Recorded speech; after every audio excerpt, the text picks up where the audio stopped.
الحمد لله وحده والصلاة والسلام على من لا نبي بعده أما بعد فأعوذ بالله من الشيطان الرجيم بسم الله الرحمن الرحيم يا أيها الذين آمنوا اتقوا الله حق تقاته ولا تموتن إلا وأنتم مسلمون صدق الله العظيم.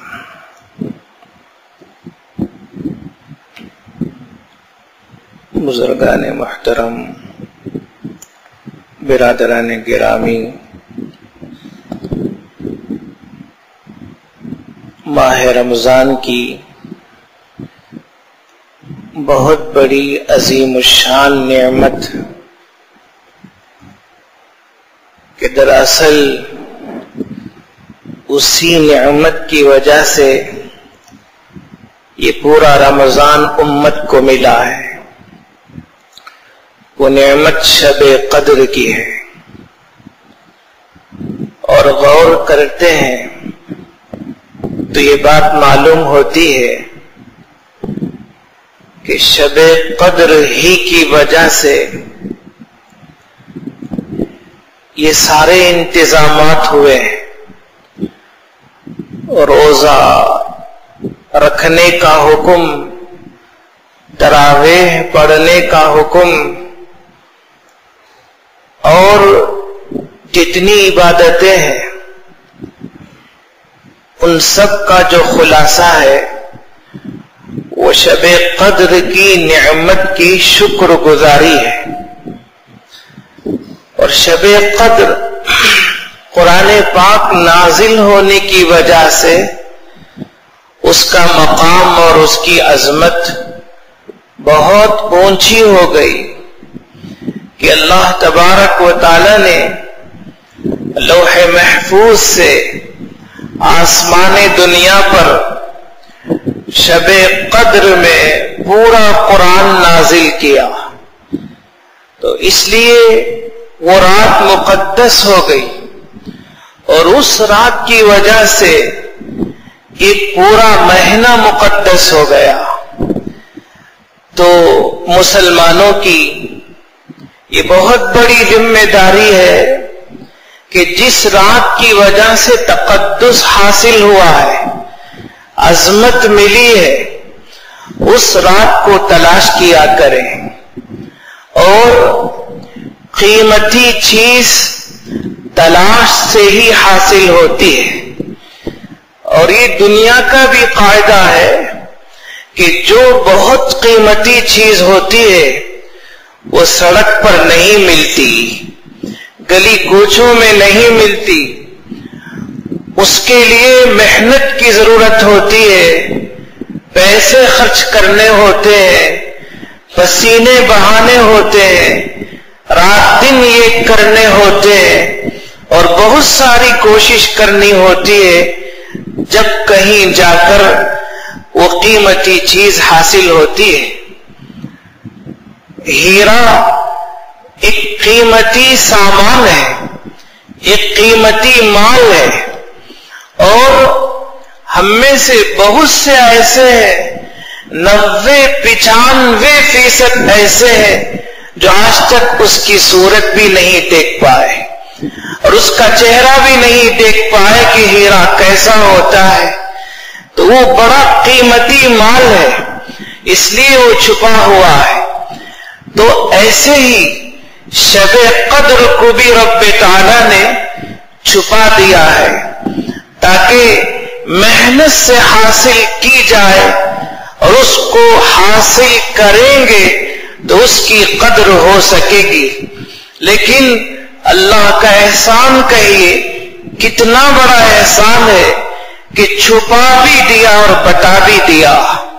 چھپا بھی دیا کہ کہیں نہ کہیں کسی نہ کسی رات میں وہ نعمت ہے، اور بتا بھی دیا کہ اس کے لیے زیادہ فکر کی ضرورت نہیں، عشرہ اخیرہ میں سے کوئی نہ کوئی رات وہ ہوگی، عشرہ اخیرہ میں سے کوئی نہ کوئی وہ رات ہوگی۔ تو یہ اللہ تبارک و تعالیٰ کا احسان ہے کہ اللہ تبارک و تعالیٰ نے مجمل انداز میں، مبہم انداز میں اس کا وقت بھی بتا دیا ہے کہ بس 10 دنوں میں اس کو تلاش کرنا ہے۔ اگر اس کو تلاش کرتے ہیں تو وہ نعمت انشاءاللہ ضرور ملے گی۔ جیسے جمعہ کے دن ایک نعمت ہے کہ جمعہ کے دن دعا قبول ہوتی ہے۔ اب وہ کون سا وقت ہے کہ جس وقت دعا قبول ہوتی ہے؟ یہاں بھی رب تعالیٰ کی وہی حکمت ہے کہ اللہ نے اس کو چھپا دیا اور ایک طریقے سے اس کو بتا بھی دیا، چھپا دیا کہ پورا دن جمعے کا قیمتی ہے، جمعہ کی صبح، جمعہ کی شام اور جمعہ کی دوپہر، اور اس کا ہر وقت اور اس کی ہر گھڑی قیمتی ہے، تاکہ اس کا لحاظ رکھا جائے اور اس کی قدر و قیمت کو پہچانا جایا جا سکے۔ لیکن ایک طریقے سے بتا بھی دیا کہ ہو سکتا ہے وہ عصر سے غروب تک ہوگا، عصر سے غروب تک وہ وقت ملے گا۔ تو جیسے رب تعالیٰ نے وہ وقت اشاروں میں بتایا، ایسے ہی شب قدر کو اشاروں میں بتا دیا گیا۔ تو ایک وہ زمانہ تھا کہ ہمارے اکابرین، اہل اللہ، اسلاف اور ہمارے بڑے سال بھر میں اس کو تلاش کر کے حاصل کرتے تھے، ان کے اندر قدر و قیمت تھی۔ اسی لیے تو عبداللہ ابن مسعود رضی اللہ تعالی عنہ نے فرمایا، کسی نے آپ سے پوچھا تھا کہ شب قدر کب ہے اور کس رات میں ہے، اور لیلۃ القدر کون سی رات ہے؟ تو انہوں نے بتایا کہ سال بھر میں کوئی نہ کوئی رات ہے۔ حضرت عبداللہ ابن مسعود رضی اللہ تعالیٰ عنہ صحابی رسول بتا رہے ہیں کہ سال بھر میں کوئی نہ کوئی ایک رات ہے، اور یہی بات امام اعظم ابو حنیفہ رحمہ اللہ نے بھی بتائی کہ شب قدر سال بھر میں ایک رات ہے۔ اب یہاں دو باتیں ہوئی، ایک تو یہ عام بات اس لیے بتائی تاکہ لوگ بھروسہ نہ کر بیٹھے، تاکہ لوگ بھروسہ نہ کر بیٹھے کہ بس اسی ایک رات کی قدر ہو جائے، بقیہ اوقات کی ناقدری ہو جائے۔ اس لیے انہوں نے بتایا کہ ناقدری نہ ہونے پائے، لہذا سال بھر میں اس کو تلاش کرو۔ تو ایک طرف یہ بات ہے تو دوسری طرف یہ بھی اندازہ ہوتا ہے کہ ان اہل اللہ، ان اکابرین کے نزدیک سال بھر کی قیمت تھی، ایک ایک لمحہ کی قیمت تھی، اور وہ سال بھر میں شب قدر کو تلاش کیا کرتے تھے۔ اس لیے کم سے کم ماہ رمضان میں، اور اس کا بھی جو آخری درجہ ہے وہ عشرہ اخیرہ، اخیر عشرہ ہے، اس میں تو شب قدر کو تلاش کرے، اور تلاش کر کے جس طریقے سے شریعت کہتی ہے اس طریقے سے اس کی تلاش ہو۔ اور تلاش کیسے ہوگی کہ اردو میں عام طور پر ایک لفظ بولا جاتا ہے کہ شکر ہے، شکریہ ہے، اور یہ زبانی قدردانی ہے، کسی کا شکریہ ادا کرنا یہ زبانی قدردانی ہے کہ آپ نے احسان کیا، اس لیے ہم آپ کا شکریہ ادا کرتے ہیں۔ لیکن شریعت مطہرہ یہ کہتی ہے کہ زبانی قدردانی ہی کافی نہیں، اس کے ساتھ ساتھ عملی قدردانی ضروری ہوگی، عملی اعتبار سے قدردانی ضروری ہوگی۔ اور یہ سبق حضرت داؤد علیہ السلام سکھا گئے۔ قرآن ان کے بارے میں کہتا ہے اعملوا آل داؤد شکرا، اعملوا آل داؤد شکرا وقلیل من عبادی الشکور۔ اے داؤد کے خاندان والوں اور اے داؤد کے گھر والوں، شکر کا عمل کیا کرو۔ اعملوا آل داؤد شکرا، شکر کا عمل کیا کرو۔ اور اللہ نے یہ بھی بتایا کہ میرے بندوں میں بہت کم شکر گزار ہے۔ اکثر ناشکر گزار ہے اور اللہ تبارک و تعالی کی نعمتوں کا کفران کرتے ہیں، یعنی اس کی ناشکری کرتے ہیں، تو داؤد علیہ السلام کو حکم ہوا، داؤد علیہ السلام نے کیسے شکر ادا کیا؟ یہی نہیں کہ ہماری طرح سے کہ کبھی کبھار دونوں ہاتھ اٹھا دیے اور اللہ کے سامنے کہنے لگے الہی آپ کا شکر ہے اور آپ کا فضل ہے، یہی نہیں بلکہ حدیث میں آتا ہے حضور پاک صلی اللہ تعالی علیہ وسلم فرماتے ہیں داؤد علیہ السلام نے اپنی رات کو تقسیم کر دیا تھا، اپنی رات کو تقسیم کر دیا تھا اور اس کے 6 حصے یا 3 حصے کر دیے تھے، اور یہ طریقہ بنا دیا تھا کہ جتنے گھر والے ہیں ان میں سے ہر حصے میں کوئی نہ کوئی جاگے گا اور اللہ تبارک و تعالیٰ کا شکر ادا کرے گا، کوئی نہ کوئی جاگے گا۔ لہذا داؤد علیہ السلام کے عمل اللہ کو اتنا پسند آیا، اللہ تبارک و تعالیٰ کہہ رہے اعملوا آل داؤد شکرا، اے داؤد کے گھر والوں شکر کا عمل کیا کرو۔ داؤد علیہ السلام نے یہ طریقہ بنا دیا تھا کہ یہ گھڑی گھر کے کچھ افراد جاگتے، جب وہ سوتے تو دوسروں کو جگا دیتے، جب وہ عبادت کے لیے مشغول ہو جاتے عبادت میں تو پھر وہ سوتے، پھر تیسرے لوگوں کو جگاتے۔ یہ طریقہ تھا اور یہی مقصد تھا کہ رب تعالیٰ سے ایک لمحہ بھی غفلت نہ ہونے پائے، اللہ تبارک و تعالیٰ کی عبادت سے ایک لمحہ کے لیے بھی غفلت نہ ہونے پائے، اس لیے انہوں نے رات کے ایسے حصے بنا دیے۔ تو شکر اصل میں یہی ہے کہ عملی قدردانی کی جائے۔ عملی قدردانی کیا ہے کہ نماز کا حکم ہے، نماز پڑھی جائے، کما حقہ پڑھی جائے، روزے کا حکم ہے، روزہ رکھا جائے، زکوٰۃ دینے کا حکم ہے، زکوٰۃ دی جائے، حج کا حکم ہے، حج کیا جائے، قربانی کا حکم ہے، قربانی کی جائے، اور یہ حکم ہے کہ شب قدر کو تلاش کرو تو اس کو تلاش کیا جائے۔ تو شب قدر کو تلاش کرنا بھی ایک مستقل بہت اونچی عبادت ہے، بہت اہم عبادت ہے کہ اس کو تلاش کر کے حاصل کرو، اس لیے کہ جو چیز تلاش سے محنت سے حاصل ہوتی ہے اس کی قدر و قیمت ہوتی ہے۔ لہذا شب قدر اللہ سے دعا ہے اللہ ہمیں نصیب فرمائے۔ ہماری ذمہ داری ہے کہ کما حق کو محنت کرے اور اس کو حاصل کرنے کی کوشش کرے۔ ایسا نہ ہو کہ شب قدر آئے اور گزر جائے اور چلی جائے اور ہم کو احساس تک نہ ہو، ہم کو معلوم تک نہ ہو، جیسے موسلا دھار بارش ہو رہی ہے، زوردار بارش ہو رہی ہے اور کسی کو اس کا احساس ہی نہیں کہ بارش ہو بھی گئی، اور بہت سے بندوں نے اس سے فائدے بھی اٹھائے اور بہت سے لوگ اس سے محروم بھی رہے۔ اس لیے یہ طریقہ بہت ہی محرومی کا طریقہ ہے۔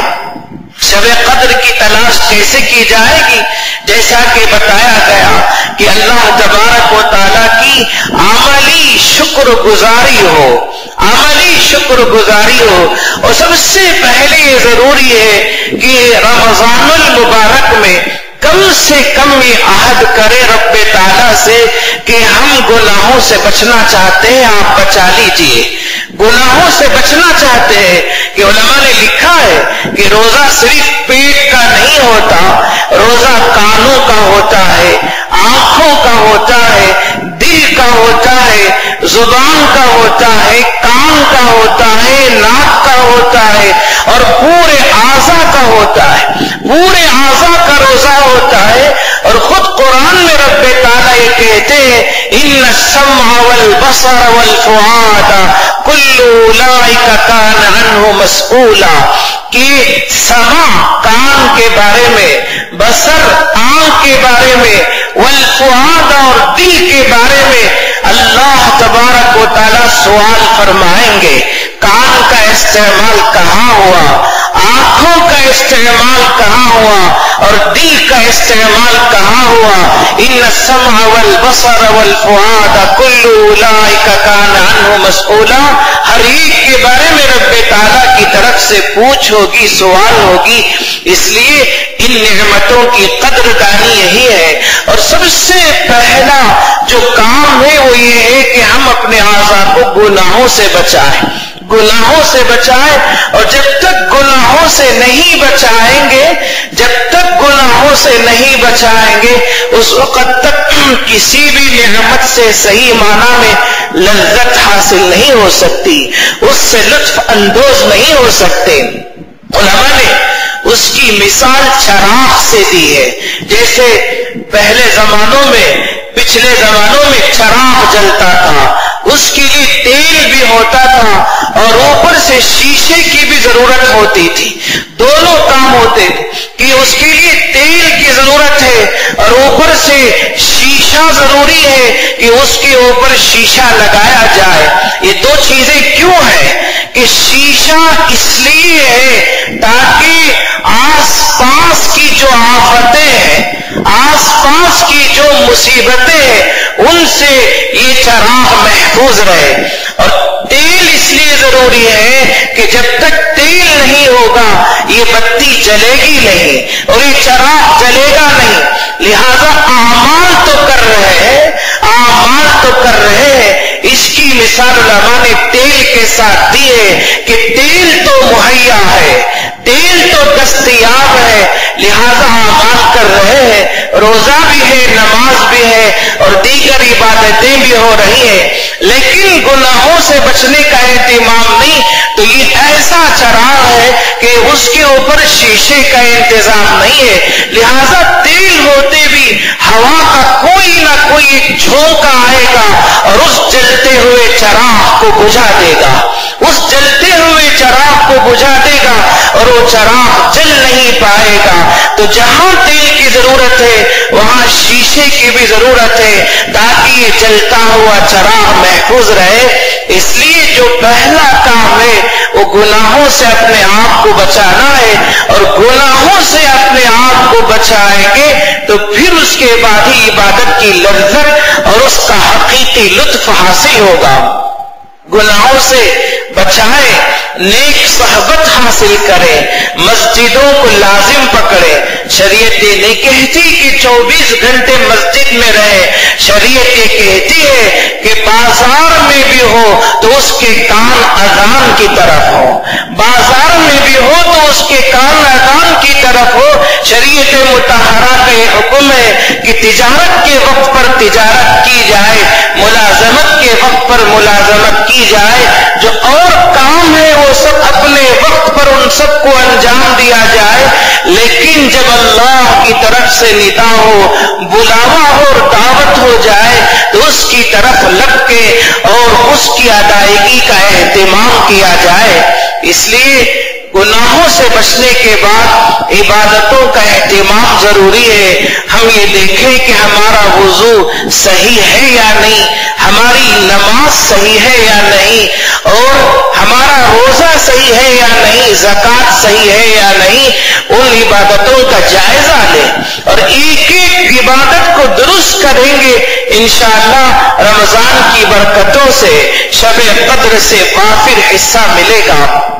اللہ تبارک و تعالیٰ نے شب قدر دی ہے صرف اسی لیے دی ہے کہ اس امت کو، امت مسلمہ کو نوازا جائے، خوب سے خوب اجر دیا جائے، صلہ دیا جائے۔ اللہ نے شب قدر اسی لیے دی ہے، اور اگر ہم پھر بھی ان نعمتوں سے مالا مال نہیں ہوں گے تو ہماری اپنی محرومی ہوگی، اور اللہ تبارک و تعالیٰ کی طرف سے تو فیضان ہی فیضان ہے۔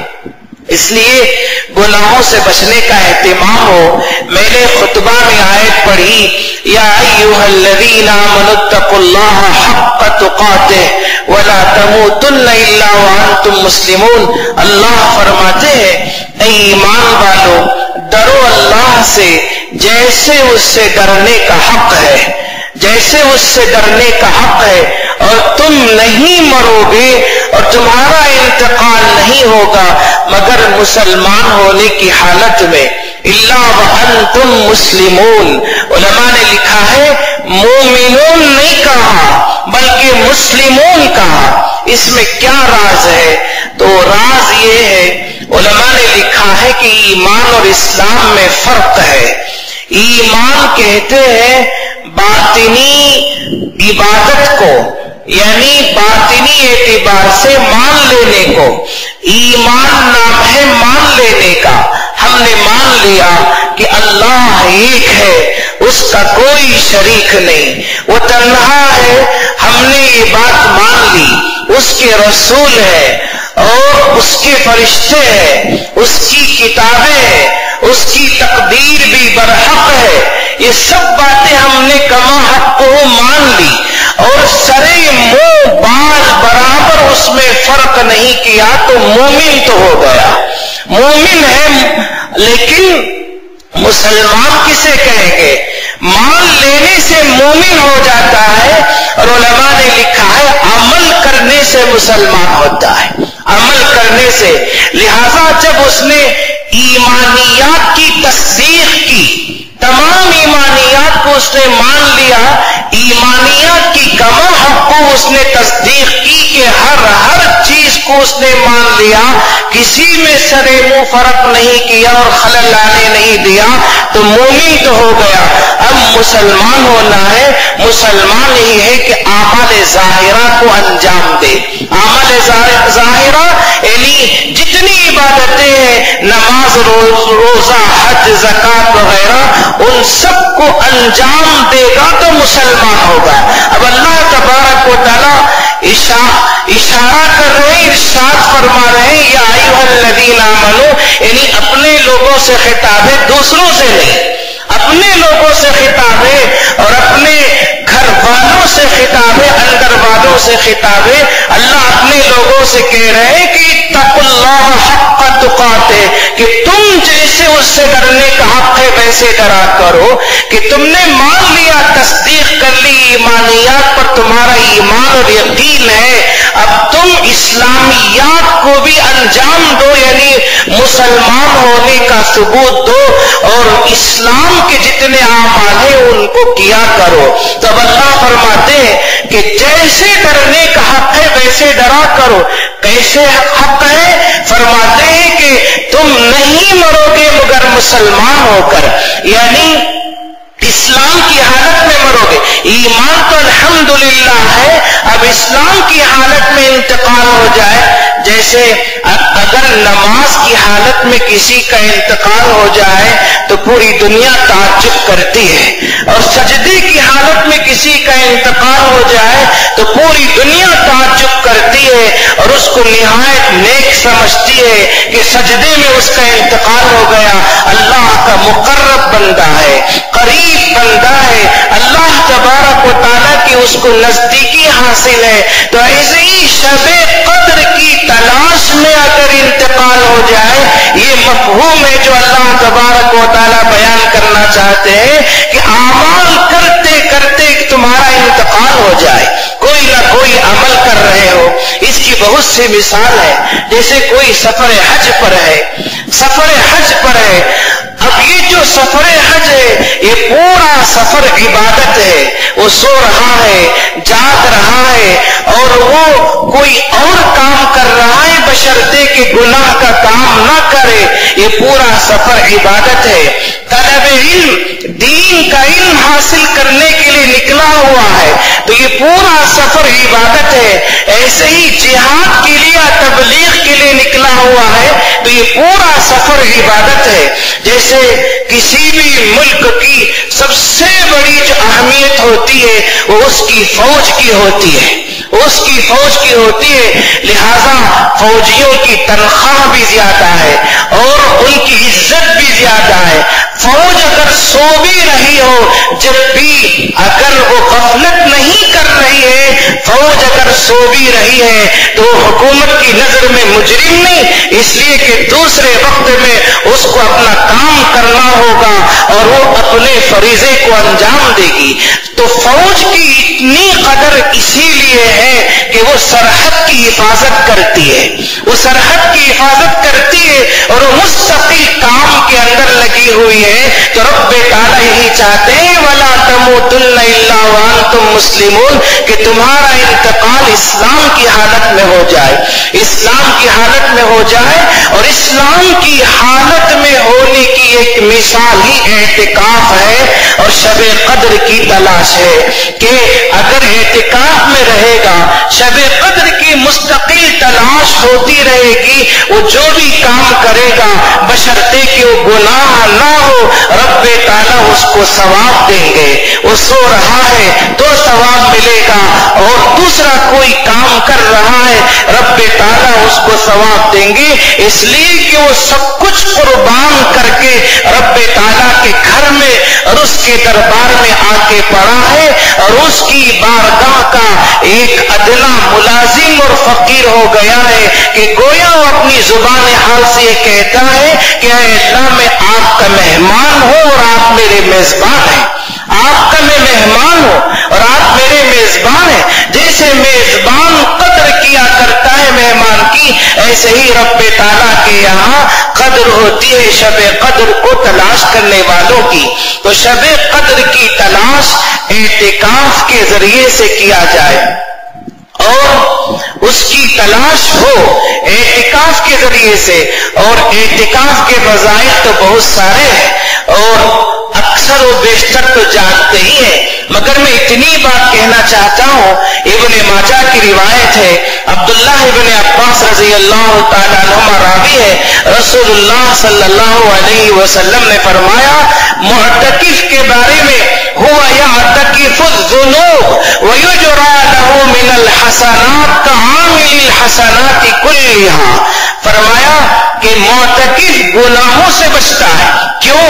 مسجد گناہوں کی جگہ نہیں، مسجد گناہوں کی جگہ نہیں، مسجد میں آنا اس کا محفوظ ہونا ہے، مسجد میں رہنا اس کا محفوظ رہنا ہے، لہذا وہ گناہوں سے بچتا ہے. اور کیا ہوتا ہے اللہ کا انتظام؟ اللہ کے نبی فرما رہے ہیں اس کے لیے ساری وہ نیکیاں لکھی جاتی ہیں جو وہ اعتکاف نہ ہونے کی حالت میں باہر کیا کرتا تھا، اعتکاف نہ ہونے کی حالت میں بیمار کی عیادت کرتا تھا، وہ ثواب بھی ملے گا. نماز جنازہ میں شریک ہوتا تھا، وہ ثواب بھی ملے گا.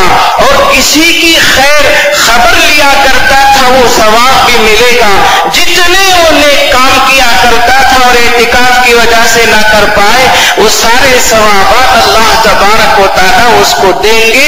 اللہ کے نبی صلی اللہ علیہ وسلم ایک حدیث پاک میں ساری بات بیان کر رہے ہیں. وَيُجْرَى مِنَ الْحَسَنَاتِ كَعَامِلِ الْحَسَنَاتِ كُلِّهَا. وہ ساری نیکیاں لکھی جاتی ہیں جو باہر کیا کرتا تھا، تو جیسے دوسرے لوگ کرنے والے ہیں ویسے اس کو ثوابات دیے جاتے ہیں.